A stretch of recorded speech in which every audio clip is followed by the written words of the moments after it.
Big boss के घर की कहानी आप सभी ने देखी, लेकिन जो अनफिल्टर्ड और अनसेंसर्ड बातें हैं ना, ये हम आपको दिखाएंगे। तो चलिए ये खास खबर देख लीजिए। तो पायल और कृतिका दोनों मेरे लिए सेम है। पायल अब चली गई है। जिस तरह से ये रिश्ते का मजाक बना है, वो आप किस तरह से उसको समेटेंगे, क्योंकि मुझे लगता है रायता बहुत फैल गया है। ठीक है, मुझे प्यार हुआ, मैं मानती हूँ मुझे प्यार हुआ और हर किसी को प्यार होता है। जिस तरह से रणवीर सर भी बात करते रहते हैं अपने करियर को लेकर, वो भी तो एक करियर रिवाइव करने आया है, तो आपका क्या टेक है इस पे? मैंने कहा कि मैं करियर रिवाइव करने आया हूँ, आप क्लैरिफाई कर। आप बोलना चाहते हैं केयरफुल विद द वर्ड्स। नहीं सर, मैं सिर्फ यहाँ पे एक वर्ड पे जूते चलते हैं, so please be careful. Big boss OTT season 3 आखिरकार अपने अंतिम सप्ताह में प्रवेश कर गया है। इसी दौरान हमें मौका मिला इन कंटेस्टेंट से तीखे सवाल पूछने का। अब घर में प्रेस कॉन्फ्रेंस हुई और इस दौरान सभी ने अरमान मलिक और उनकी पत्नी कृतिका मलिक से बहुत सारे कड़वे सवाल पूछे, जिसमें पायल और अरमान के डिवोर्स की भी बात की गई है। अरमान, मैं आपसे जानना चाहती हूँ कि बहुत बड़ा डिसीजन था बिग बॉस के घर में आना, अपनी पर्सनल लाइफ को और पब्लिकली करना, क्योंकि ऑलरेडी पहले था। आपने कुछ कमेंट्स किए आपकी पर्सनल लाइफ को लेकर भी और बहुत सारी चीज़ें हुई। आपको लगता है कि जिस तरह से ये रिश्ते का मजाक बना है, वो आप किस तरह से उसको समेटेंगे, क्योंकि मुझे लगता है रायता बहुत फैल गया है। देखो, अभी तक चीज़ें मेरे सामने नहीं आई है, आप मुझे बता रहे हैं। जब चीज़ें मेरे सामने आएंगी तब की तब देखूंगी। और बाकी मुझे पूरा विश्वास है पायल पे भी, अरमान जी पे भी और मुझ पे भी। तो मुझे पता है ये जो चीज़ें ऑलरेडी हमारी एक बार ख़राब हो चुकी थी, दोबारा ख़राब कभी भी नहीं होएंगी। जब हम बाहर जाएंगे चीज़ों को सॉर्ट करेंगे, जो भी चीज़ें उस पर बैठ के बात करेंगे और दोबारा जैसे हम आपको पहले 3 दिखते थे वैसे ही 3 दिखेंगे। वहीं बिग बॉस के घर में कई बार अरमान को टिप्पणी करते हुए सुना गया कि वो सना मकबूल, नेजी और लवकेश कटारिया अपने खत्म होते करियर को बचाने के लिए बिग बॉस OTT में आए हैं। ऐसे में हमने उनसे एक सवाल पूछा। सवाल ये था कि उन्होंने ये सवाल अपने दोस्त यानी कि रणवीर से क्यों नहीं पूछा, क्योंकि रणवीर को कई बार बिग बॉस के घर में ये कहते हुए सुना गया था कि उन्हें काम की जरूरत है और उन्हें बॉलीवुड में कोई काम नहीं दे रहा। मगर जब हमने ये सवाल पूछा तो देखिए आखिर क्या हुआ। और आप कमेंट पास करते हुए भी दिखाई देते हैं दूसरों के करियर को रिवाइव करने की। तो आपको नहीं लगा कि जिस तरह से रणवीर सर भी बात करते रहते हैं अपने करियर को लेकर, वो भी तो एक करियर रिवाइव करने आया है, तो आपका क्या टेक है इस पे? ओह, शॉट्स फायर्ड। सर एक बार बोल लूं? सर बट आपने तो कहा है ना, आप इसीलिए आए। खत्म कर ले फिर आता हूँ। तो मैं बता देता हूँ, पिछले 6 साल से मैंने लोगों की बहुत बातें सुनी, तो अब कान बंद हो चुके हैं। मैं सुनता नहीं हूँ, बस अपने मन की करता हूँ और वो करता हूँ जिससे मेरी फैमिली खुश रहे। उनका तो डूबा ही नहीं है।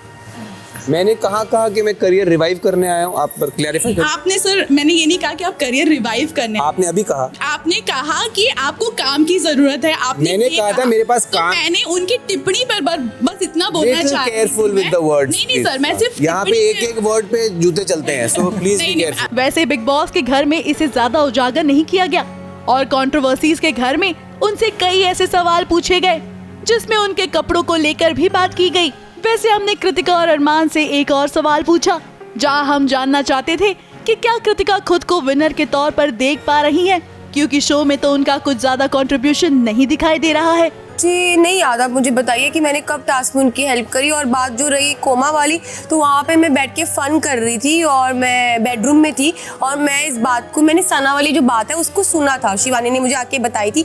तो मैं अपनी टीम मेंबर्स को हंसा रही थी और मैं बोल रही थी अगर मैं नहीं जीती तो मैं 2 महीने के लिए कोमा में चली जाऊंगी। वो एक फन लाइन थी। और एक बात और, आप मुझे बोल रहे हैं कि मैं टास्क में इनकी मदद करती हूँ, कौन से टास्क में मैंने इनकी मदद करी है? और मैं आपकी बात क्लियर कर देता हूँ कि अरमान रणवीर का साथ देता है, तो हेड ऑफ द हाउस उस इंसान ने अपने दम पे मुझे बनाया। और जब मुझे कुछ मिला वहाँ से 2M का, तो मैंने उनके साथ शेयर किया। वो वो क्या था ना, वो डिजर्व करते थे। जो चीज़ इंसान इस घर में डिजर्व करेगा उसी को तो देगा ना। बिल्कुल सही बात है।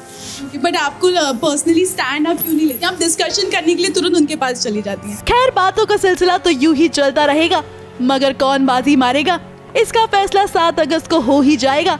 मुंबई से कैमरा पर्सन आतिश कामले के साथ स्नेहिल यादव की रिपोर्ट।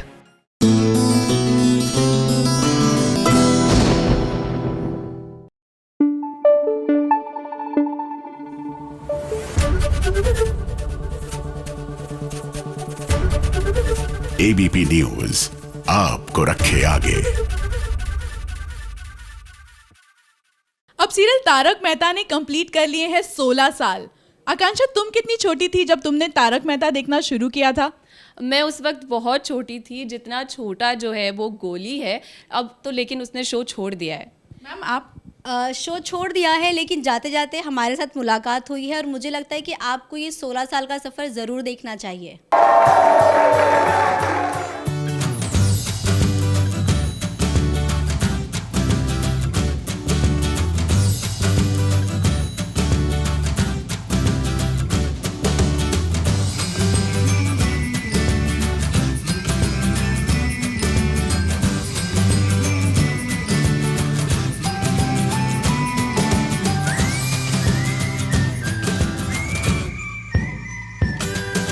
जब स्वीट 16 की बात हम करते हैं तो चेहरे पर मुस्कान आ जाती है। अब क्या करें, इस स्वीट 16 का आंकड़ा ही कुछ ऐसा है कि ये सुनकर आप अपने आप में ही खुश हो जाते हैं। अब सीरियल तारक मेहता का उल्टा चश्मा ने इस 16 साल पूरे कर लिए हैं।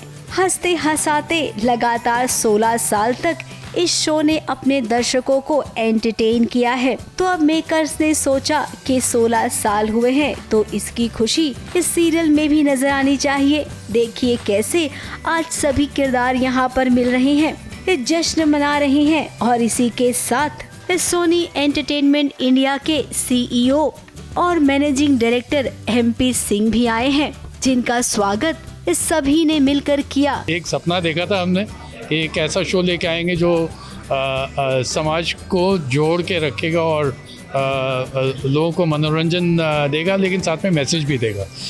वो उस विजन को इन्होंने एकदम साकार करके एक शो प्रेजेंट किया, जिसकी वजह से 16 साल से चल रहा है, सक्सेसफुली चल रहा है। भाई अभी तो मैं यही बोलूँगा, ये शो भगवान चला रहा है, क्योंकि लोगों को हंसाना एकदम ये नहीं है, इजी नहीं है। सोनी पिक्चर्स नेटवर्क इंडिया पे जो मुझे मिस्टर MP सिंह का हमेशा सपोर्ट मिला है, क्योंकि एक चैनल के ऊपर 16 साल तक एक शो चलाना वो भी बहुत डिफिकल्ट होता है। प्रोड्यूसर आसिद मोदी, तीज त्योहार हो या कोई भी जश्न हो, इस सीरियल के कलाकारों के साथ वो शामिल हो ही जाते हैं। आई एम हैप्पी कि जब भी मैं बाहर जाती हूँ मुझे हर एक एज ग्रुप के लोग मिलते हैं, तो इन अ वे दे ऑल नो अस, चाहे वो बड़े हो गए हो या जो भी है।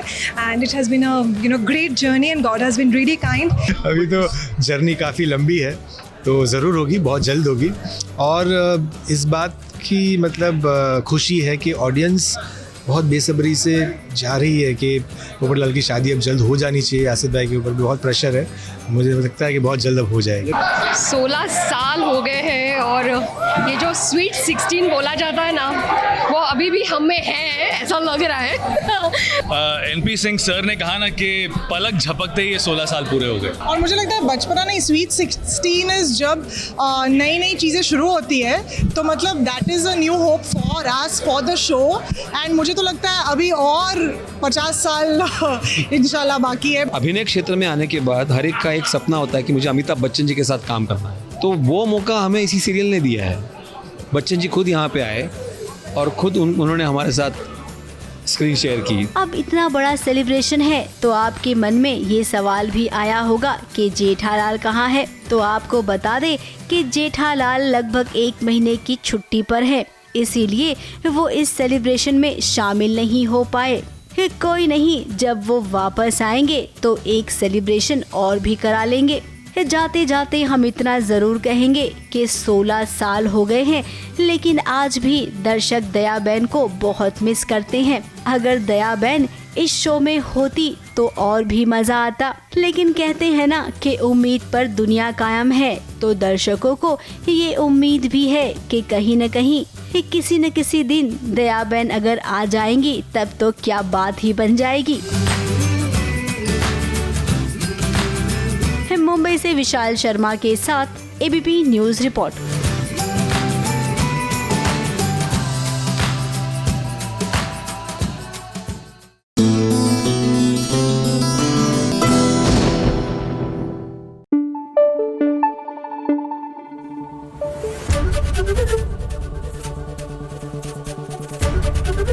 ABP न्यूज आपको रखे आगे। अब सीरियल ये रिश्ता क्या कहलाता है में रूही आए दिन कुछ करती रहती है। स्नेहल, तुम्हें पता है इस बार उसने क्या किया? अब क्या कर दिया उसने भाई? अब आई तो थी वो रोहित के जख्मों पर मरहम लगाने के लिए, लेकिन उसकी नजरें जो है ना वो अरमान पर टिकी हुई हैं। बताओ, ये भी कोई बात हुई? बिल्कुल यार, मुझे नहीं लगता कि वो कभी भी अरमान से गेट ओवर कर पाएगी।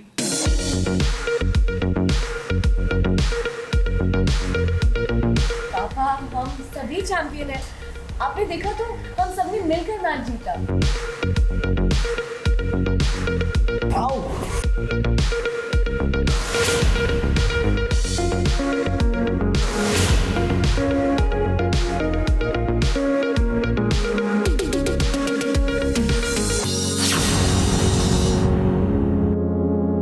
आज भी इस इंसान से प्यार करती हो तो मेरी परवाह करने का ढोंग बंद करो प्लीज। अब रोहित ऐसे में चीखेगा नहीं, चिल्लाएगा नहीं तो क्या करेगा? जब उसकी पत्नी कहीं पे निगाहें और कहीं पे निशाना लगाएगी।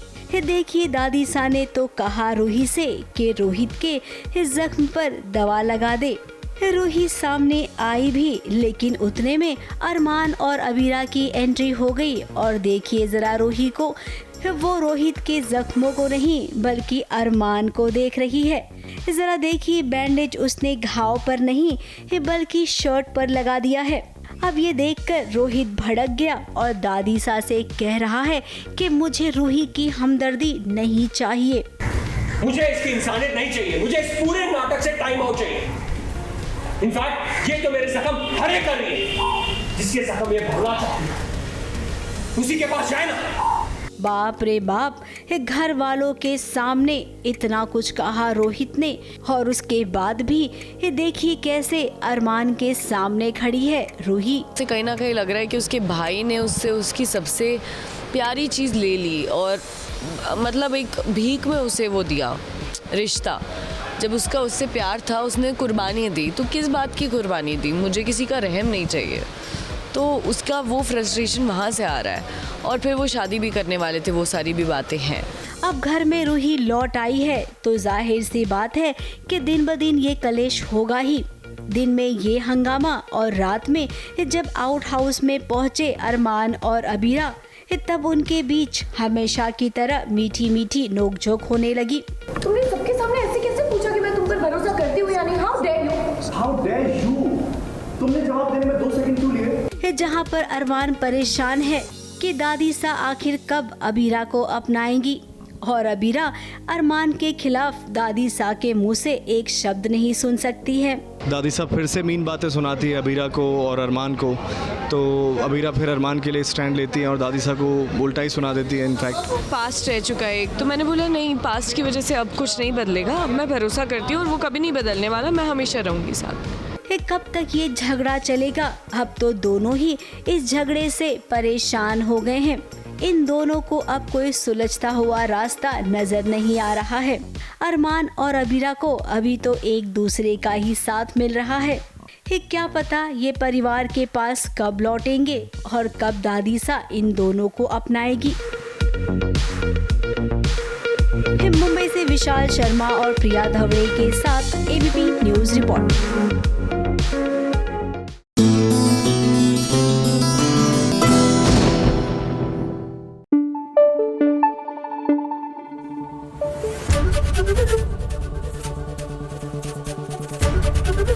एबीपी न्यूज आपको रखे आगे। शो मेहंदी वाला घर में राहुल और मौली की शादी हो गई है ना? शादी तो हो गई, सब खुश थे, लेकिन अब जब सुहागरात वाली रात आई तब तो तबाही मच गई है। मौली की जिंदगी बर्बाद हो गई है, सच में उसको ऐसा लग ही रहा होगा।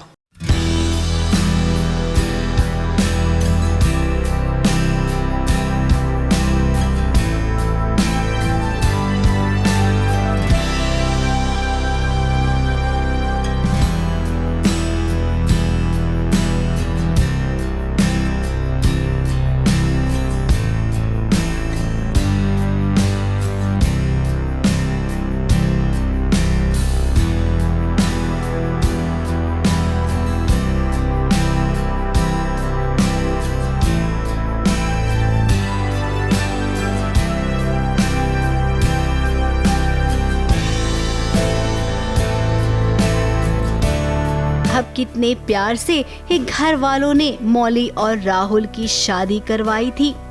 बड़ों का आशीर्वाद मिला, इनकी शादी हुई। और अब शादी के बाद जब सुहागरात की बारी आई तो अचानक से राहुल ने सुहागरात के कमरे में तोड़ फोड़ मचानी शुरू कर दी।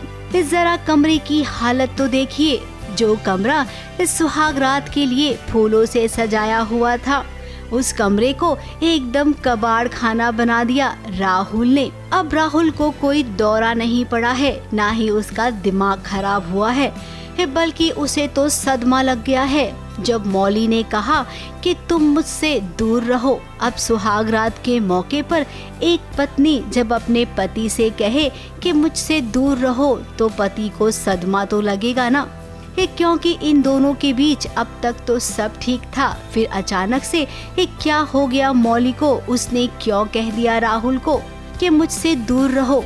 जब तक मौली को ऐसा लगता है तन्वी ताई जी मान जाएगी, उनका दिल पिघल जाएगा। अब इसमें कितने महीने लगते हैं, साल लगते हैं, वो तो नहीं पता, लेकिन जब तक वो मान नहीं जाती, अपना वादा ले नहीं लेती वापस, तब तक चलता रहेगा। अब यहाँ पर ना एक ट्विस्ट है। इस शादी होने से पहले तन्वी ताई जी ने ही मौली से एक वादा लिया था कि तुम कभी भी राहुल के करीब नहीं जाओगी। अब मौली ने तन्वी की ये बात क्यों मानी, और अगर मानी तो ये सच राहुल को क्यों नहीं बताया? पता नहीं, देखते हैं क्या लिखते हैं राइटर, लेकिन हाँ कुछ ना कुछ बहाना देगी या समझाने की कोशिश करेगी। शायद हो सकता है राहुल को भी समझ आए why she is behaving in such a way suddenly. Let's see. इस सचमुच में हाँ, ये बहुओं में ना छुपाने की आदत बहुत ही खराब है। अगर मौली चुपचाप से बता देती राहुल को, तब क्या होता? ये तबाही की नौबत तो नहीं आती ना। अब तन्वी ताई जी की नजर भी है मौली पर कि कहीं वो वादा तोड़ तो नहीं रही है। अब इस पूरे सिचुएशन को फिर मौली कैसे हैंडल करेगी, ये तो भाई मौली ही जान सकती है। फिर मुंबई से प्रिया धवड़े के साथ एबीपी न्यूज रिपोर्ट।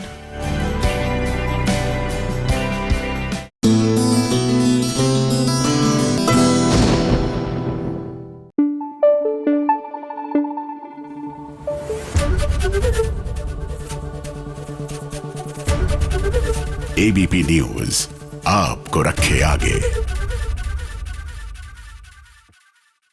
दंगल टीवी का शो नथ, आपको पता है ये एक लौता ऐसा शो है जिसने 1000 एपिसोड पूरे कर लिए हैं। अब पाकिस्तान में गए थे तो मुझे लगता है स्टोरी हिट तो होनी ही थी, और अब तो जीत भी वहाँ पर पहुँच गया है और मुसीबत में भी एक बड़ी फंस गया है। लेकिन मुझे यकीन है कि कृष्णा जो है वो उसे बचा ज़रूर लेगी।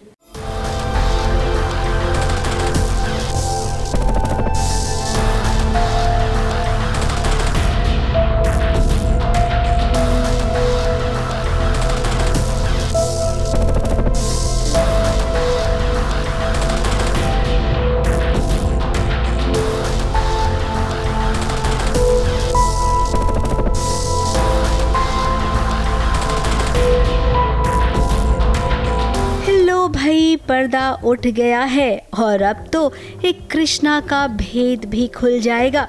जंग हो तो भाई कुछ ऐसी हो।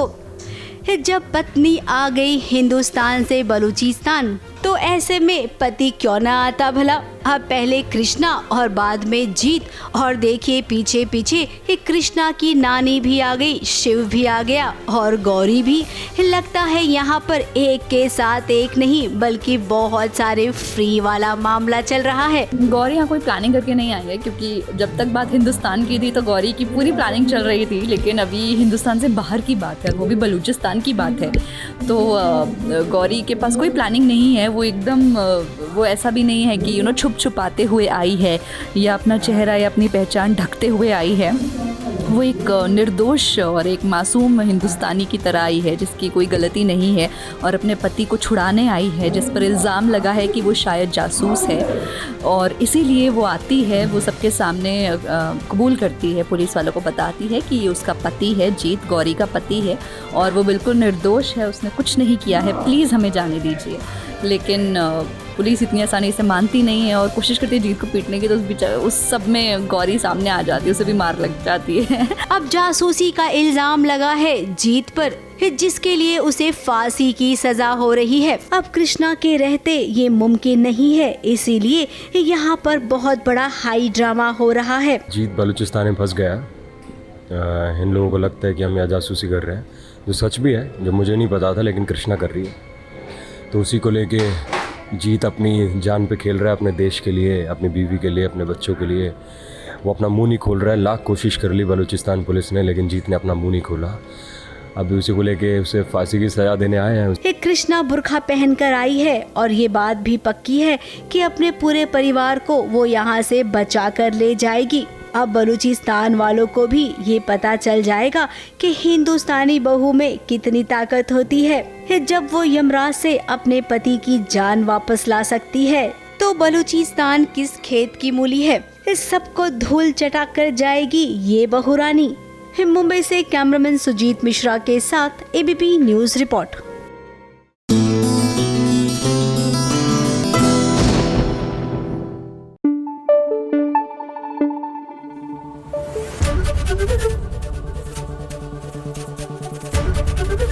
एबीपी न्यूज आपको रखे आगे। ये बुलबुल जो है ना, मुझे लगता है मीठी माई के जाल में पूरी तरह से फंसती जा रही है। मैम आपको क्या लगता है? अरे अब तो उसकी फैमिली भी आ गई है वहाँ पर, तो क्या वीर भी फंस जाएगा इसमें? शायद ये स्टोरी में पता चल जाए।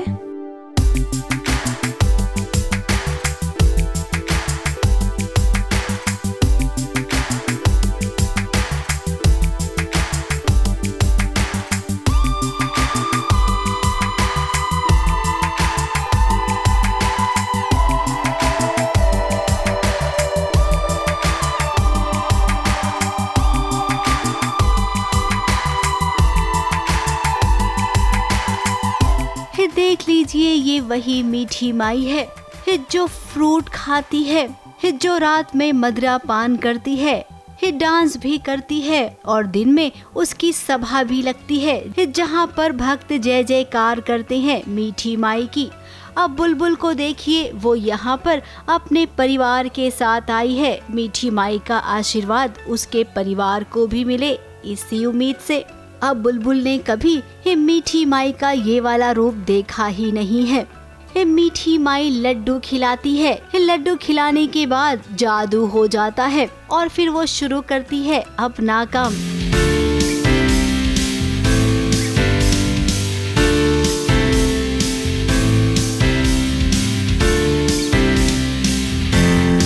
वही कि सब पूरे फैमिली को आशीर्वाद मिल जाए, जैसे बुलबुल को मिला था तो वो चाहती थी कि उसकी पूरी फैमिली आए और उन्हें भी मीठी माई के आशीर्वाद प्राप्त हो, तो वो लेके आई है सबको फिर ऐसी। मीठी माई का ये वाला रूप देखकर आप भी चौंक गए होंगे। देखिए कैसे आलिशान घर में रहती है और मीठी माई की जरा लाइफस्टाइल तो देखिए।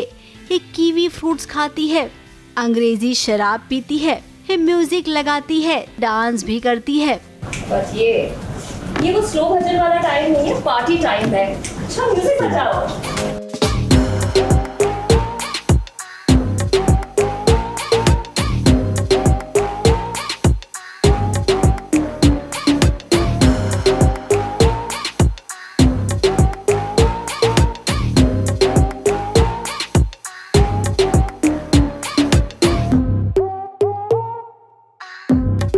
और बताइए मीठी माई का कौन सा अंदाज देखना चाहेंगे? अब मीठी माई का ये वाला रूप अगर भक्तों के सामने आ गया तब क्या होगा? लोगों के मन में कड़वाहट आ जाएगी मीठी माई को लेकर, और ये कामना बुलबुल ही करेगी क्योंकि मीठी माई की नज़र वीर पर पड़ गई है। और जब बहू के सुहाग पर किसी की भी बुरी नज़र पड़ेगी तो बहू छोड़ेगी नहीं। मुंबई से प्रिया धवड़े के साथ एबीपी न्यूज रिपोर्ट।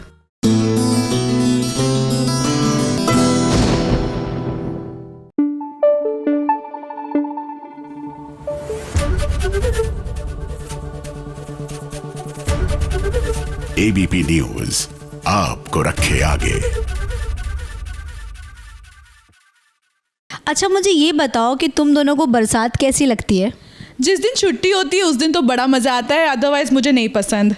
अब देखो इनको तो नहीं पसंद है, लेकिन यहाँ पर देविका और सागर, इनकी पुकार भगवान ने सुन ली है और क्या बरसात में ये नाचे हैं ना, आपको तो ये स्टोरी ज़रूर देखनी चाहिए।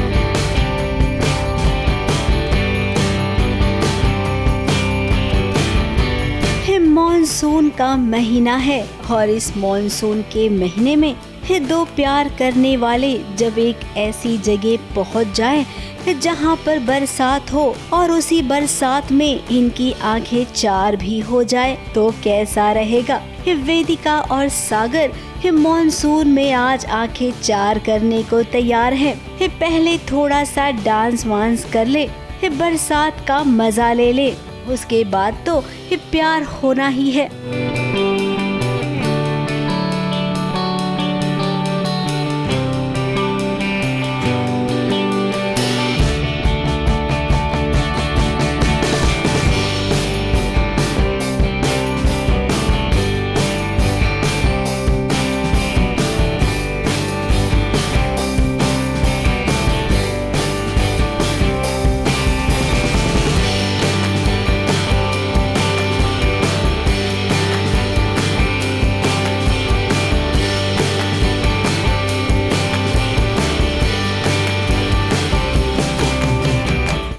वैसे अगर हम बात करें वेदिका और सागर की तो ये दोनों बचपन से ही एक दूसरे को चाहते हैं। पहले दोस्ती थी, फिर प्यार हुआ। हाँ, वो अलग बात है कि जब ये बड़े हुए तो अलग हो गए, लेकिन अब जब भगवान ने इन्हें मिलाया है तो ये दोनों दिल खोलकर एक दूसरे से प्यार करेंगे, या फिर यूँ कहें प्यार की बरसात में भीगेंगे। अब यहाँ पर मॉनसून में वेदिका ने एक चैलेंज किया है सागर को कि तुम्हें डांस करने आता है क्या। सागर थोड़ा सा शर्मीला है, लेकिन क्या है ना, वेदिका के सामने वो खुद को रोक नहीं पाया और दोनों ही एक दूजे में कुछ ऐसे खो गए कि आसपास वाले उन्हें देखते ही रह गए। अब ये दोनों प्यार में डूबे हुए हैं तो कौन भला इन्हें जगाएगा। हम तो कोशिश भी नहीं करेंगे, इसीलिए हम वहाँ से चुपचाप निकल गए। तो वेदिका और सागर एंजॉय कीजिए आगे भी मॉनसून। ABP news report.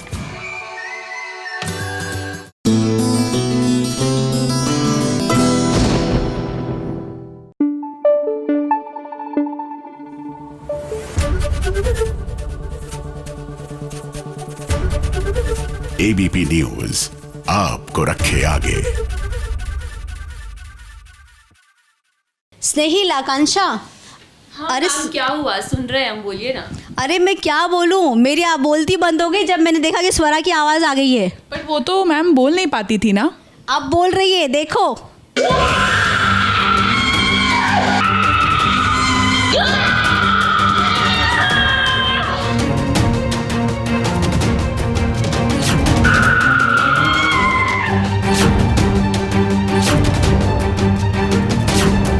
चमत्कार हो गया, चमत्कार हो गया। या फिर फिल्म वेलकम वाले सीन की बात करें तो मिरेकल हो गया, मिरेकल हो गया। जहां पर बचपन में स्वरा की आवाज चली गई थी, ये देखिए जब उसका पति उससे छीन रहा था तब कैसे उसने जोर लगाया और देखिए उसकी आवाज लौट आई। जी हाँ, ये स्वरा की ही आवाज है। जब उसके पति पर ध्वनि की गंदी नजर पड़ी, ये ध्वनि वेदांत के साथ सुहाग रात मनाने की कोशिश कर रही थी, उसी वक्त स्वरा का ये वाला रूप देखने मिला जहां पर वो इस कदर एक्शन में आई कि देखिए उसकी आवाज ही लौट आई।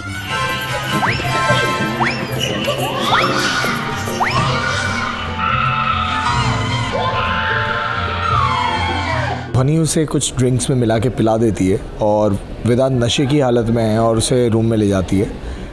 Now the drama happens because ये ध्वनि का प्लान था और साइमल्टेनियसली ये जो मैं देख रहा हूँ वो ये है कि स्वरा की आवाज़ वापस आ जाती है। अब देखते हैं, स्वरा की आवाज़ वापस आ गई है इतने सालों बाद, बचपन के बाद अब स्वरा बोलने वाली है, तो वो क्या क्या बोलेगी और क्या क्या होगा ड्रामा। यूँ तो सीरियल की दुनिया में चमत्कार आए दिन होते रहते हैं, लेकिन सुहागन सीरियल में ये चमत्कार कुछ इस तरीके से होगा ये तो सोचा भी नहीं होगा। ध्वनि ने वेदांत को यहाँ पर धोखे से बुलाया, उसके ड्रिंक में नशे की दवाई मिला दी और उसके साथ सुहाग रात मनाने जा रही थी। अब स्वरा के रहते ध्वनि जीत नहीं सकती है। ये देखिए कि कैसे एक पत्नी की जीत हुई और प्रेमिका की हार।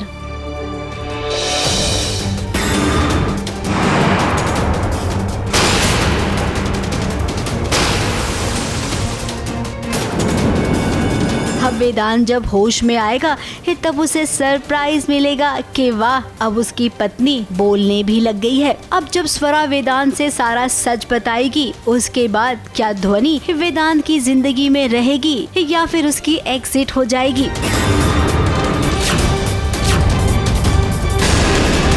मुंबई से कैमरामैन सुजीत मिश्रा के साथ एबीपी न्यूज रिपोर्ट।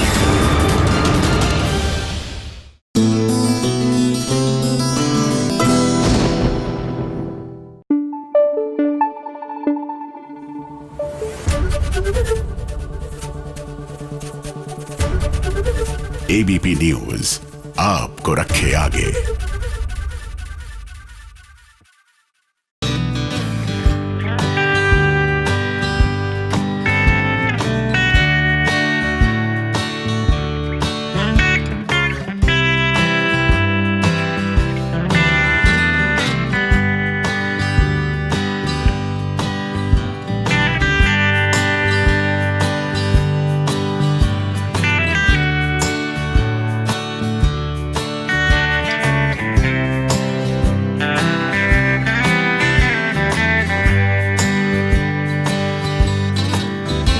किस्मत का खेल तो देखिए, मिश्री और वानी दोनों ने ही हरियाली तीज का व्रत रखा है, जहां दोनों मिलकर पूजा भी कर रहे हैं। लेकिन वो ये नहीं जानते हैं कि उन दोनों ने ही एक ही इंसान के लिए व्रत रखा हुआ है। हरियाली तीज है, जिसमें पति या होने वाले पति के लिए फास्ट रखते हैं। तो इसने अपने पति के लिए रखा और मैंने अपने होने वाले पति के लिए रखा। वैसे वानी का व्रत पूरा नहीं हो पाया क्योंकि बुआ जी ने वानी को कुछ ऐसा दिया जिससे उसे एलर्जी हो गई और वो जोर जोर से खांसने लगी।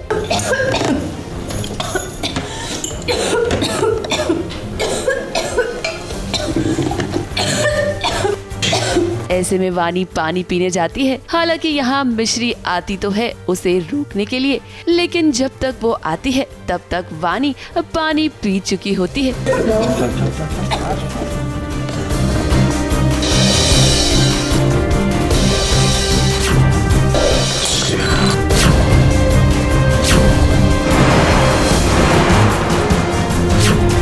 बुआ जी कुछ करती है जिसकी वजह से मुझे एलर्जी हो जाती है, मुझे बहुत ज़ोर से प्यास लगती है। तो मेरे को लगता है कि इस वक्त खांसी रोकना ज़्यादा इम्पोर्टेंट है पूजा से। तो मैं उठ के पानी पीने लगती हूँ, जो ये देख लेती है और ये एकदम भाग के आती है, ग्लास लेती है और तोड़ देती है। लेकिन उसके पहले तक मैं पी लेती हूँ। ड्रामा हो जाता है, कांड हो जाता है बेसिकली। अब सभी घर वाले तो वैसे ही वानी को पसंद नहीं करते हैं और ऐसे में अब उसका व्रत भी टूट गया, जिसे देखकर सभी घर वाले उससे नाराज हो जाते हैं। लेकिन ये तो हम जानते हैं कि मिश्री यहाँ भी वानी की मदद तो जरूर करेगी, लेकिन देखना ये होगा कि वो सभी घर वालों को कैसे समझाएगी। मुंबई से प्रिया धवड़े के साथ एबीपी न्यूज रिपोर्ट।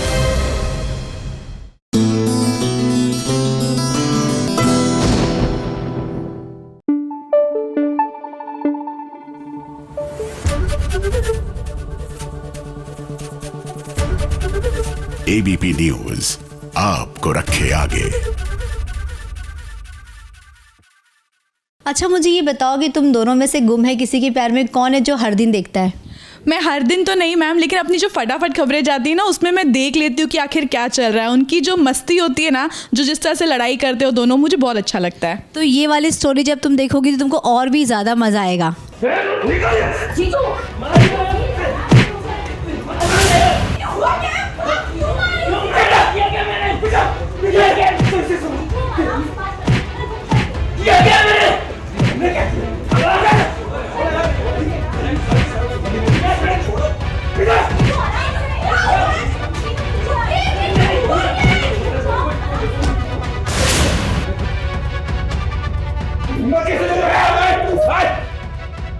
अभी उसमें से हाथ उठाया ना, बहुत जल्दी जेल भी भिजवा देगी। तो ये आंखें किसी और को जाके दिखाना। दो दुश्मन जब पड़ोसी बनकर रह रही हैं, तो भाई आए दिन उनके यहाँ पर ये सब तो हंगामा होता ही रहेगा। अब देखिए, सवी की बहन और रजत का भाई, ये दोनों एक दूसरे से प्यार करते हैं। अब इन दोनों का एक वीडियो वायरल हो गया है।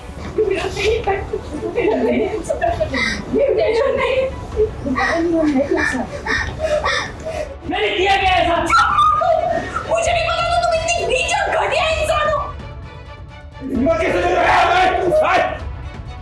अभी उसने सिर्फ हाथ उठाया ना, बहुत जल्दी जेल भी भिजवा देंगे। क्यों जेल में जाएगा ये? यदि आप ना सुन नहीं पाएंगे कि आपके इस घटिया इंसान ने ना कितनी घिनौनी हरकत की अपनी और रूममेट की प्राइवेट वीडियो को ना लीक किया है। सभी के जीजाजी को लगता है कि ये काम अमन ने किया है, इसीलिए वो गुस्से में आए और अमन की धुलाई भी कर दी।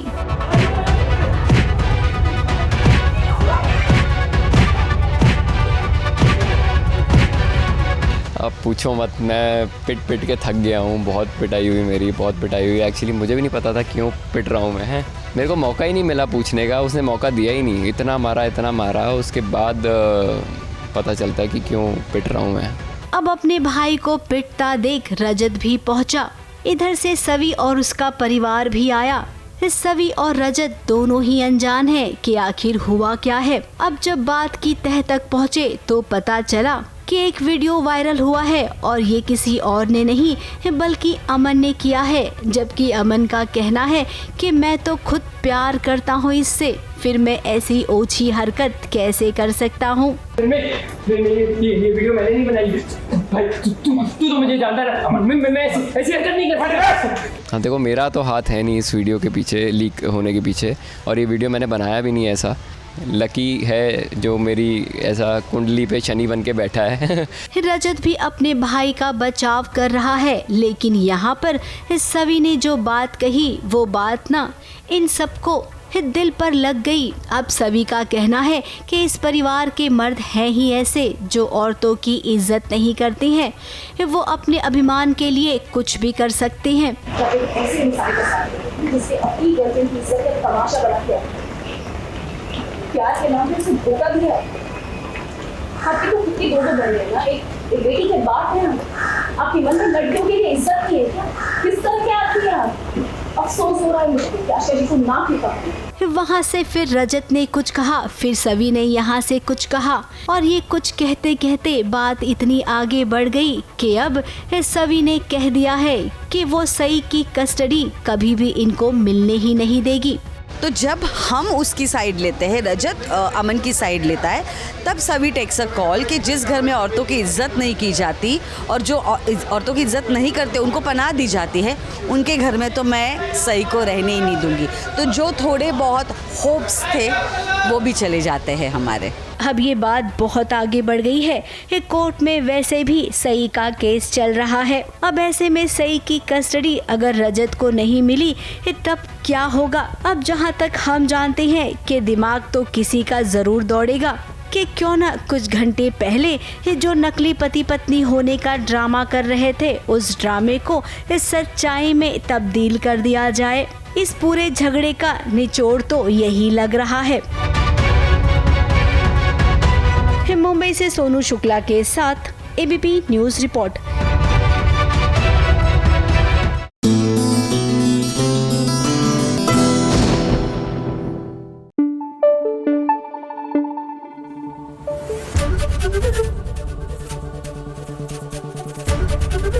एबीपी न्यूज आपको रखे आगे। फटाफट खबरों की रेलगाड़ी में अगला स्टेशन है सीरियल झनक का, जहां झनक इस कंपटीशन में हार गई है। जी हाँ, दरअसल हुआ यह है कि कंपटीशन का रिजल्ट आउट करने के लिए कोई और नहीं बल्कि आदित्य कपूर ही आए हैं, जिसने झनक के साथ काम किया था। और ऐसे में अब आदित्य ने झनक का नाम नहीं लिया है। मुझे उसका नाम तो नहीं बताना चाहिए, लेकिन आप लोगों को इतना जरूर बताना चाहूंगा कि मैं उसके साथ में काम कर चुका हूं और वो एक बहुत एक्सीलेंट परफॉर्मर है। क्या बात कर रहा है ये? कहीं ये झनक की बात तो नहीं कर रहा?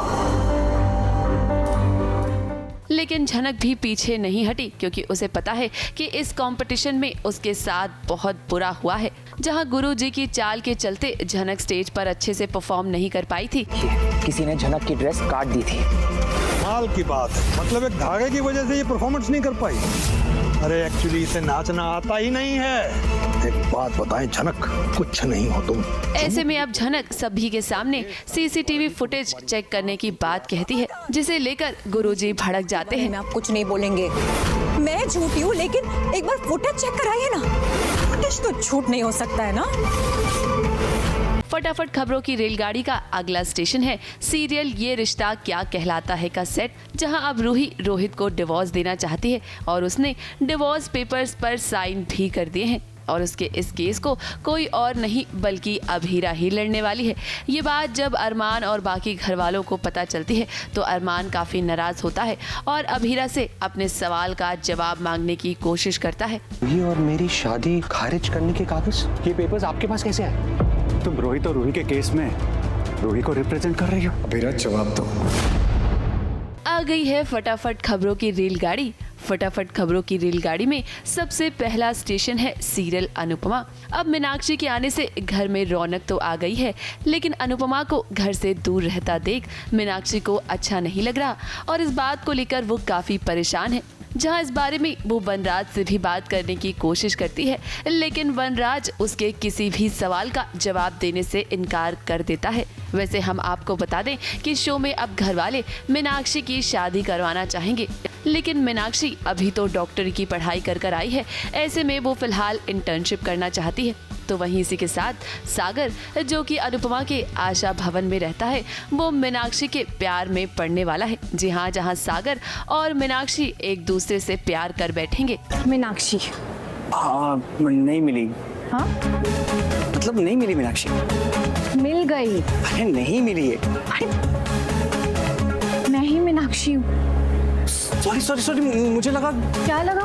मुझे लगा मीनाक्षी जी कोई आंटी बुजुर्ग या फिर बड़ी एज की होंगी। फटाफट खबरों की रेलगाड़ी का अगला स्टेशन है सीरियल शिव शक्ति, जहां पर दादी ने शक्ति को कहा है कि वो सुहाग की सारी निशानियों के साथ तैयार हो और ऐसे में शक्ति बिल्कुल ऐसा ही करती है जैसा उसे दादी ने करने के लिए कहा है। लेकिन यहाँ पर नागिन शक्ति के रूम में आ जाती है, जहाँ वो सुहाग की निशानी पायल को चुराने की कोशिश करती है। अब देखना ये होगा कि क्या शक्ति अपने सुहाग शिव को बचा पाती है या नहीं।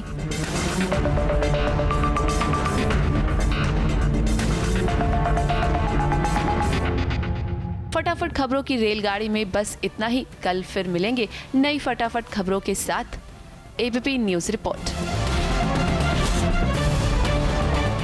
फटाफट खबरों की रेलगाड़ी का अगला स्टेशन है सीरियल मेहंदी वाला घर, जहां मौली और राहुल की फाइनली शादी हो गई है और ऐसे में सभी घरवाले बेहद खुश हैं। जहां सभी घरवालों को पता चलता है कि ज्योति ने राहुल और मौली के लिए एक कविता लिखी है और ऐसे में जैसे ही जान की माँ वो कविता पढ़ने जाती है, उन्हें कविता की जगह एक मैगजीन मिलती है और ये देखकर वो शौक रह जाती है।